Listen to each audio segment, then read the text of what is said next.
Interactive Learning hjælper dig med at få mest ud af dine Microsoft 365 værktøjer. Her får du et tip, der kan gøre din hverdag lidt mere effektiv. I Yammer kan du pinde eller fastgøre et community med et hjerte og gøre det til et af dine favorit communities.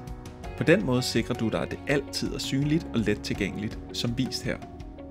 Brug den funktion, hvis du deltager i mange communitier og let vil finde de vigtigste. Prøv det selv. Vil du vide mere om vores læringsportal, så klik ind på interactivelearning.dk.